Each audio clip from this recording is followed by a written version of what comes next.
grandstanding and... Glad you could make it.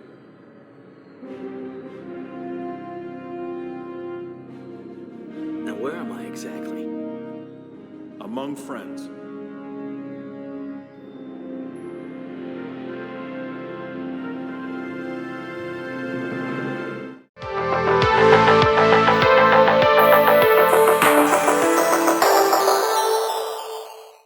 Hello, everyone. Welcome back to Classic Comics. Today I wanted to talk about some of the DC Comics properties that I think James Gunn should bring to the screen as part of his new DCU. The DCU includes hundreds of characters. Some of them, like Superman, Batman, or Wonder Woman, are very familiar to everyone, but also include characters that aren't as well known. James Gunn has already revealed the properties that are part of his DCU Phase 1, and it's an interesting mix of popular characters like Superman and Batman, but also includes some characters that are less well known, such as the Creature Commandos and the Authority. But there are plenty of other characters that could work well in a movie or streaming show that Gunn and DC Studios will probably never get around to using. Here are 5 DC titles that James Gunn should turn into DCU movies, but probably won't. Number 5. Dial H for Hero. Teenager Robbie Reed fell into a cavern and found a magic dial with the letters HERO on it.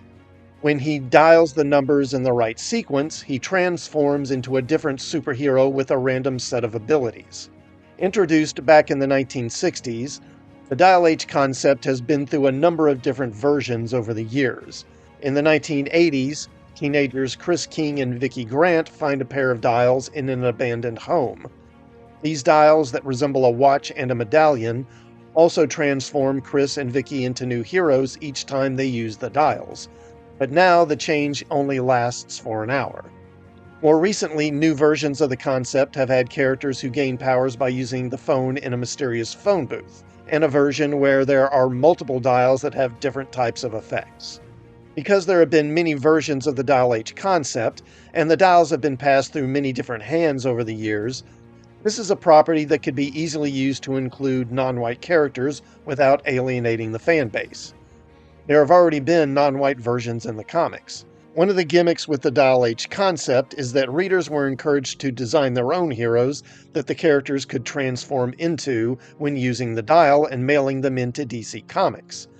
If the designs were used in a story, DC would credit the person who created them. There was no money involved, of course, but for the new DCU, Warner Brothers could offer some sort of contest in which people can design characters that could be used in a Dial H movie or streaming show, and then maybe offer some sort of prize to the person whose character was chosen. That could help generate goodwill with comic fans and even give the DCU lots of free publicity. This one probably would work better as a streaming series rather than as a movie.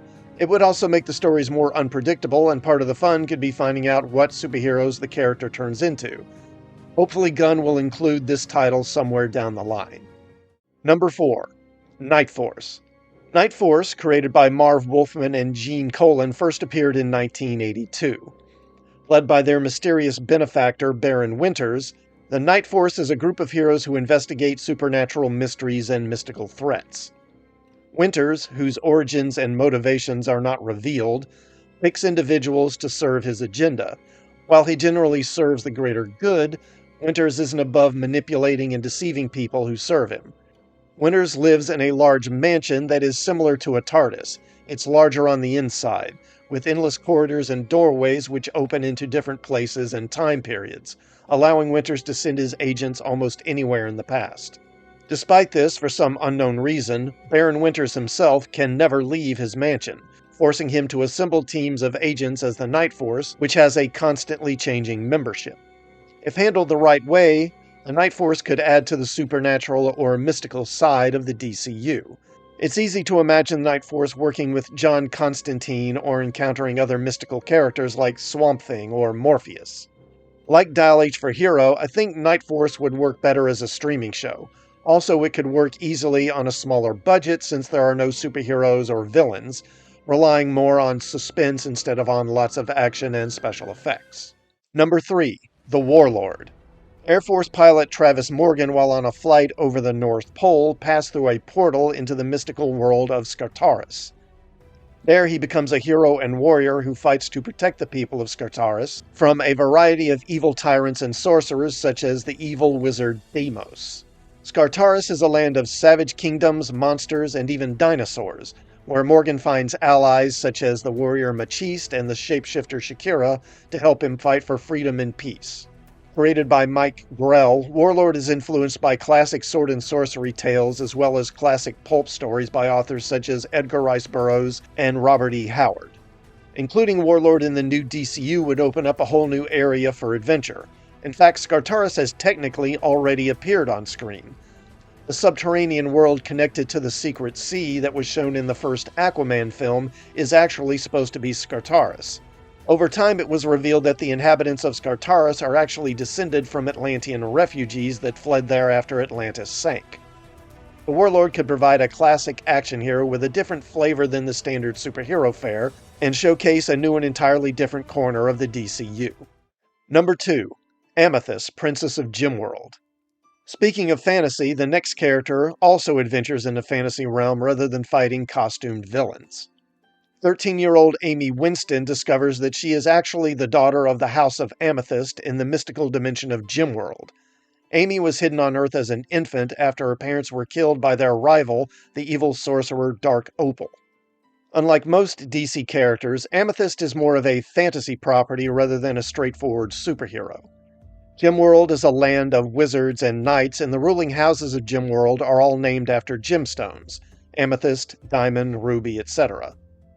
Amethyst could give DC a chance to broaden the appeal of their brand to a new demographic, and maybe help them claim a piece of that sweet Disney princess money.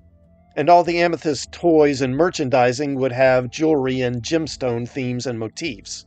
I don't claim to be an expert, but I've heard girls like jewelry. If Gunn included Amethyst in his new DCU, it would actually allow DC to appeal to young females without alienating the fan base by making drastic changes to another character. Number 1. The Omega Men. The Omega Men are a team of alien renegades who band together to defeat a tyrannical power called the Citadel that rules the Vegan star system. Created by Marv Wolfman and Joe Staton, they first appeared in Green Lantern 141. They later appeared in the new Teen Titans before getting their own series in 1983. Originally, the Omega Men were led by Primus, who possesses powerful telepathic and telekinetic abilities, and his wife Callista, who is a powerful sorceress. Other members include Tigor, a ferocious alien warrior, Brute, a huge super-strong alien from a race of pacifists, Nimbus, an enigmatic being who can turn into a dark mist that kills anyone it touches, Harpus, a winged alien, and her sister Demonia, who can transform into a giant serpent. The Omega Men have a lot of similarities with the Guardians of the Galaxy and could fulfill a similar role in the DCU, as a group of cosmic outlaws who argue and bicker with one another as much as they fight their enemies, while occasionally allying with Earth's heroes to defeat mutual threats. Given that Gunn turned the Guardians of the Galaxy into a hit for Marvel, he could probably do the same with the Omega Men, giving their movie a similar mix of action, sci-fi weirdness, and quirky humor. So that's my list of 5 comics that James Gunn should use in the new DCU. Now, it's more than likely that these characters won't be used, but who knows, maybe a couple of them will find their way onto the screen. I think that all these IPs can be successful if handled the right way, but we'll just have to wait and see what Gunn has in store for the DCU in the future. Let me know what you think of my list and what characters you'd like to see Gunn include in the new DCU.